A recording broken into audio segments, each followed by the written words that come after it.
Thank you. Thank you for stopping by and watching the video if you managed to find it.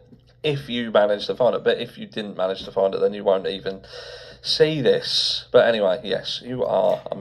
What's up, guys? True Crime King back. How we doing today? Uh, First off, I'm gonna be moving away from JB as the police do their thing. I got an email. JB keeps bombarding me. He's claiming he's on his way to New York, and he sent me a picture of course, him in the passenger seat, right? Because he doesn't have a license. In traffic driving somewhere. Hint, JB, me and the officers have no time limit. You know what I mean? So keep running. Keep, trying to avoid justice. The wheels of justice turn slowly, but they keep turning. What a clown, right? Anyway, we're gonna see what this I don't know what to call him, this harsh dude has been up to. It's been a while since I've done a reaction to one of his videos, and I just want to show you. So in his description, he says, if you have a problem with me, please call me to discuss it. And if you don't have my number, then you don't know me well enough for your problem to be considered. First of all, Harsh, the people that are going to have problems with you, why would they have your fucking number? You dumbass. You know what I mean? Only your friends would have your dumb number, right? You know, I had your email, which is harshrealityhelp@gmail.com. You know, and I was sticking up for this dude when JB was calling him out and sticking up for him, and I was wrong. Again, you try and help people, and then when the rubber meets the road, you find out who these guys truly are. And Harsh just, in my opinion, is a slime ball. But anyway, let's see what he's got to say. The title of this video is, "Oh my God, Professor Killed. This University of Idaho student." So let's see what this is about. Amazing. We're getting straight into the meat and potatoes today because in video straight into the meat and earlier potatoes. On today, we spoke about. And I'm sorry, this is just hard to watch because of his teeth. What seems to be an issue ingrained into the University of Idaho and their behaviour, especially amongst the students, and how people in the past surrounding this college have dealt with things, and the impact that they've had on law enforcement also trying to deal with it. And we spoke about Bill Thompson briefly as well. But here we go, we're going back a few years now. This is back to 2011 to show you that this place has had issues for quite some time. But this one will actually shock you. Well, real quick, first of all, what's the point? Okay, usually everywhere in the world has problems at one time in another, right?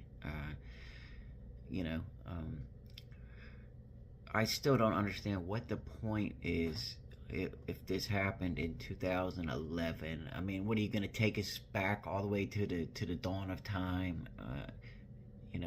Around or since Moscow, Idaho was built. The fact of the matter is, this probably would have happened anywhere Brian Koberger was at.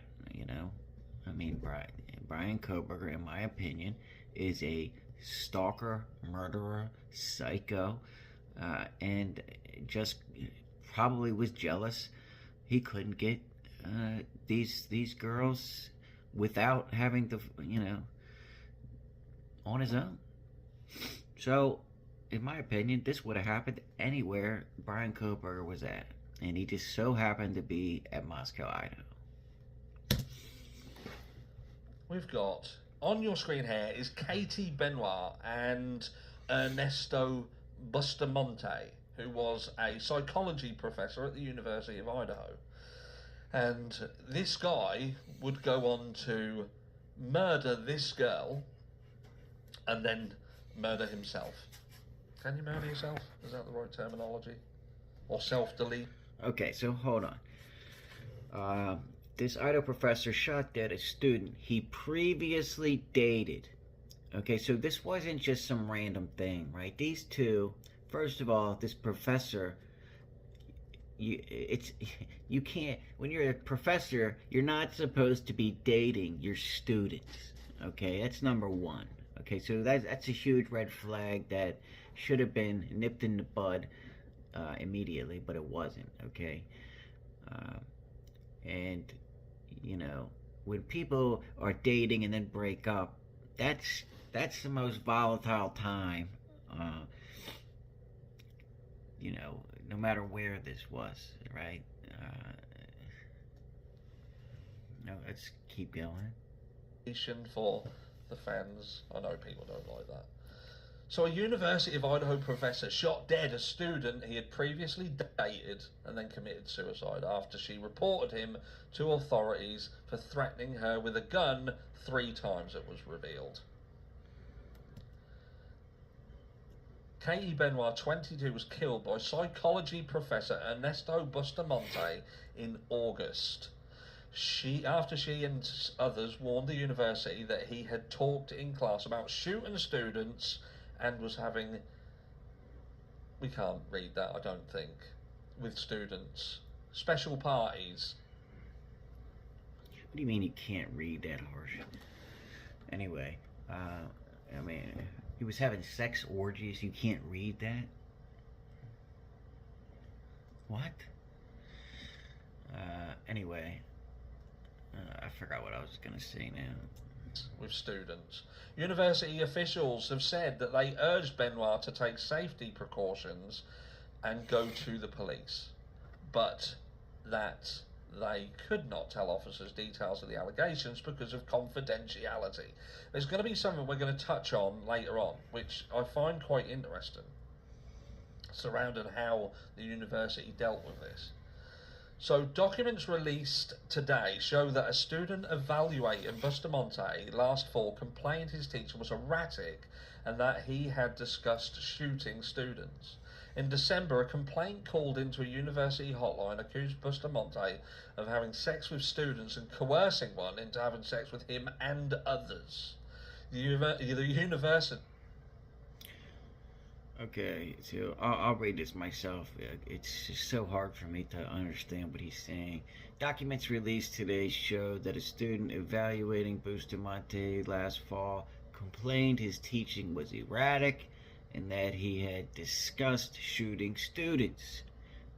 On December 4, a complaint called into a university hotline accused Bustamante of having sex with students and coercing one into having sex with him and others. I'd like to know how he coerced somebody into having sex with him and others.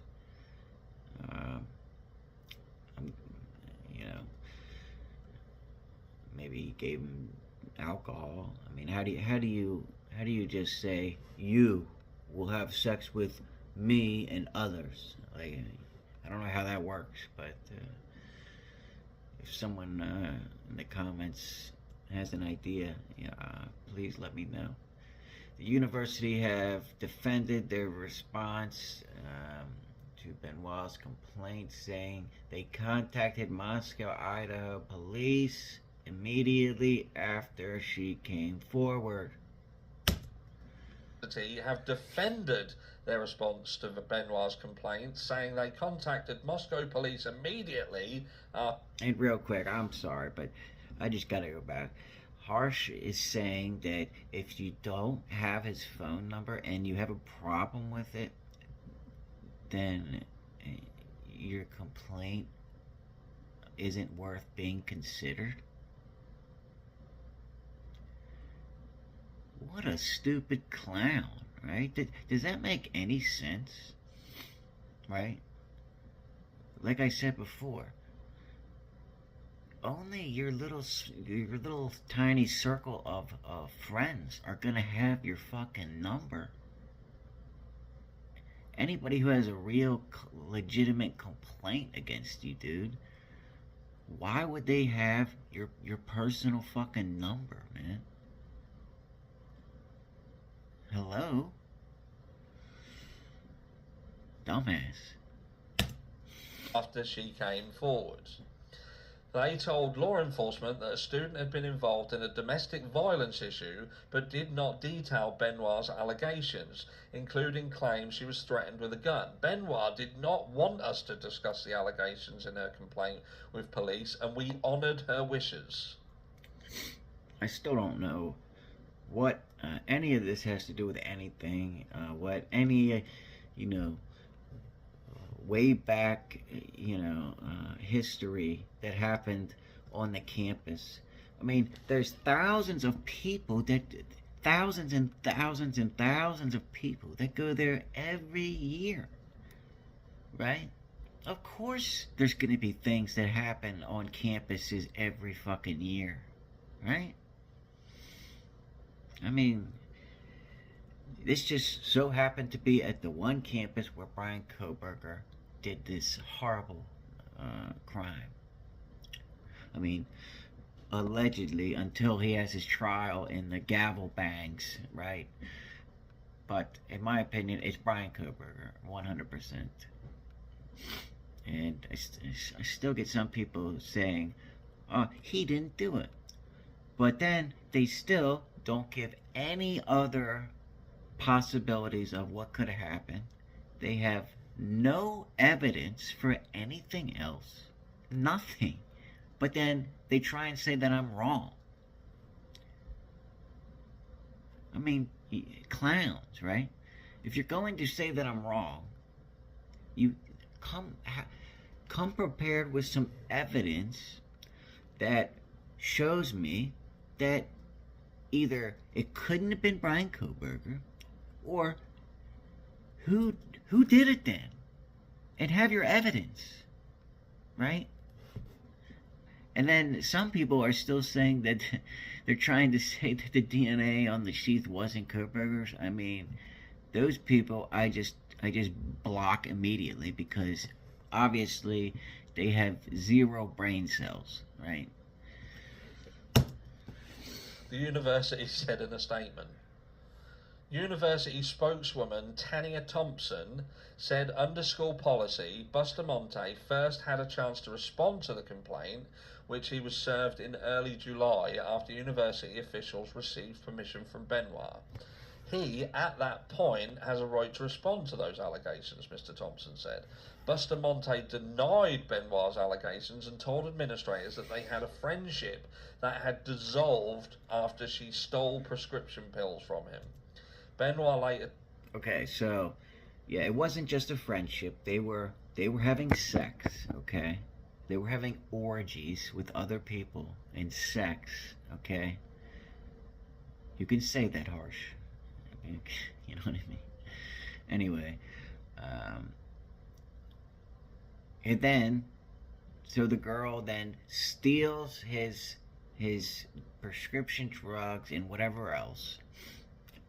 Who knows if she stole other shit, because he might not have wanted the police to know, right? But then it's over with, right? And then this teacher, Bustamante, gets real mad, right? Because what else is he gonna do? He can't do anything about it, right?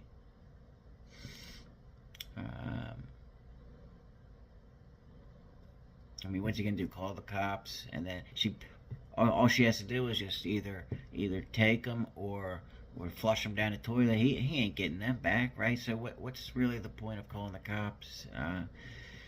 You know, she probably would just get some community service, especially if if it was her first time doing anything like that, right? Told university officials she screwed up the relationship by stealing the pills, and she was really scared after he threatened her with a gun, as you do. And apparently that happened 3 times, you know, but the 2 times the girl still stayed with him, so she couldn't have been that scared, right? I mean, if someone threatens you with a gun, you should leave the first time. The first time. Not the second time, not the third time, the first time, okay? Bustamante resigned his position effect August 19th, and 3 days later, police said he shot Benoit nearly a dozen times outside her Moscow home. Bustamante. And I thought the Harsh was supposed to be this, you know, this big bully, right? Give me a break. There's no way that guy could be any kind of bully, right? Monte committed suicide in the hotel room shortly after shooting Benoit and was found with 6 guns and medications for bipolar disorder and severe anxiety, police said. Bustamante, who had been known to alternately refer to himself as a psychopathic killer and the Beast, bearing in mind this is a university professor.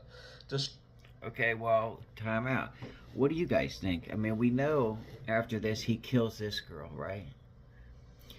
And before that, he called himself a psychopathic killer and the Beast, right? It's probably a very good chance that he killed before this, right? I mean, most of the time, killers, they just don't get caught their first time unless they're stupid as fuck, like Brian Koberger, right? And leave their DNA behind on a sheath on the murder weapon. You know what I mean? And are seen pouring bleach all over their car, taking his trash out with fucking gloves, surgical gloves on, right? Give me a break. Yeah, I mean, nail that coffin in, because Koberger's going down. Disclosed he took medication for bipolar disorder after he was hired in 2007. As early as the fall of his first semester, 3 or 4 students went to psychology department chairman Ken Locke to express concerns about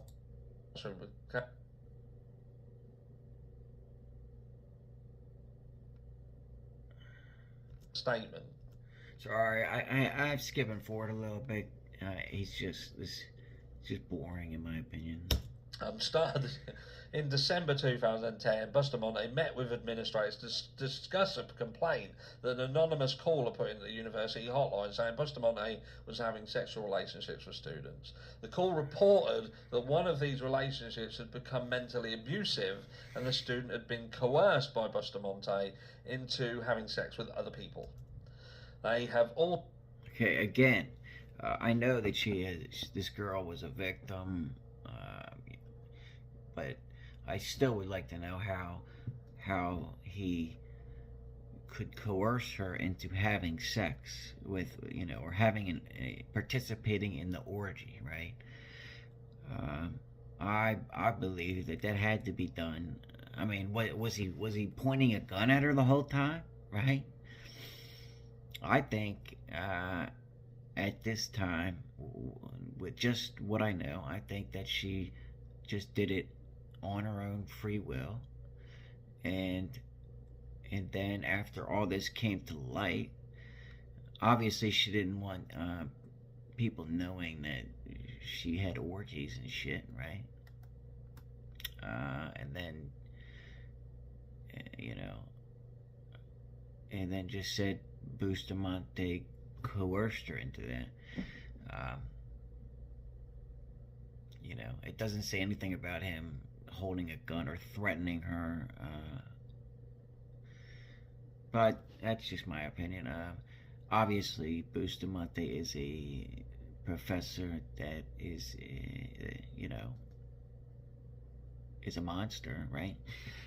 And in no way am I sticking up for him. I'm just trying to figure out why or how he coerced this girl just through his mind for her to have sex and orgies with him and her friend, right? Also gotten into special parties.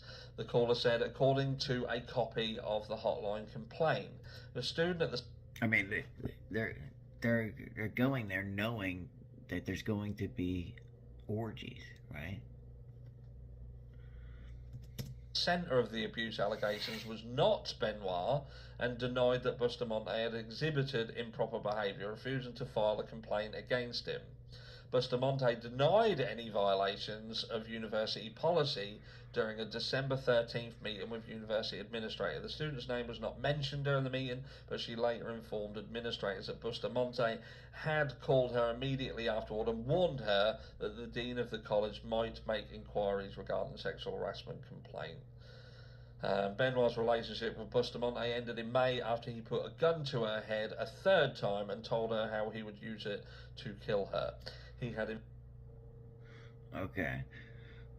So it took 3 times for her to leave, which again, I mean, what do you get?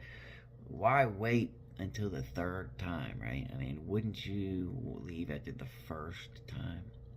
And I thought they just said it ended after she stole pills from this dude. I mean, that's what it just said. Informed the chairman of his department April 30th that he was experiencing withdrawal symptoms due to a change in his medication.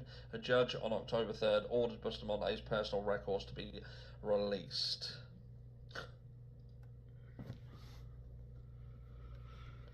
There you go. There you go. What, Harsh? What? I mean, what does this have any relevance? And you can go back and go back and go back and look. So what's going to happen? This Idaho 4 case is just going to go into the history books as just another catastrophe that happens in Moscow. No, I totally disagree with that. I mean, this was totally different. This wasn't some random act of murder. This wasn't some quadruple biggest case of the last decade almost in Brian Koberger in the Moscow, Idaho case. This was a domestic dispute that turned violent. And again, it's sad to say, but murders like this, 30 miles away, 50 miles away in Baltimore, I mean, innocent lives are taken every 30 seconds, right? At almost every campus, except maybe the Ivy League schools, right? The murders happen around those campuses, maybe not on the campuses, but around, within 50 miles, probably every single day. I'm not going to do all the research on that, but it's probably true. But yeah, cases like this Koberger case do not just happen all the time, and that's just my opinion. Moscow, Idaho, and in some way, shape, or form is connected to the universities. And look, I'm not saying, obviously, if Brian Koberger, it transpires that Brian Koberger is the guy. He came from Washington over to Idaho and did this crime. Okay, he lives right on the border. It's Washington, his campus or his apartment to Moscow, Idaho campus is like 10 miles, dude. It's not like he's right next to it, I mean, it sounds like it's farther away because technically they're in different states, but it's right. It's right next to him. Then look, their only connection will be the sad fact that the University of Idaho students were the victims. Now, there are going to be people who talk about how did the University of Idaho students get on the radar of somebody over in Washington when that person would have been surrounded by their own girls, their own. Okay, I have to repeat this again. The students that went to Moscow, Idaho, saw Brian Koberger on the campus so much that all of them believed that Brian Koberger, even though they didn't know his name, they thought that Brian Koberger was a student at Moscow, Idaho, because he was there so many times. What was he doing there? He had no reason to be there. He didn't work there, right? Hello. The only other reasonable explanation would be he was stalking somebody or looking for a victim, right? And it seems like he found one or two or three or four, right? Come on, Harsh, come on, man. System. And to be fair, it could be asked why somebody would go out of a state that's got no death penalty and into a state that's got a death penalty and commit this crime, if they did indeed have the intention to commit this crime and did it so sloppy. You might rewind that and see if that makes sense. I don't think that made any sense. Like I say, driving your own car, leaving a sheath, and phone situation and DNA and leaving and all that sort of good stuff that gets you caught. Why not just not do it closer to home, not have to drive everywhere? I don't know if it's me or just the English accent, but some of those last things he just said, it sounded like total gibberish to me. But anyway, that's my reaction to this harsh reality. Oh my God, Professor killed this University of Idaho student! Exclamation point. I don't know what that proved other than violence happens on campuses around the country all the time. It has no relevance whatsoever to this Moscow, Idaho Brian Koberger case. And yeah, you guys, let me know what you guys think in the comments. Glad to see you guys. And until next time, True Crime King out.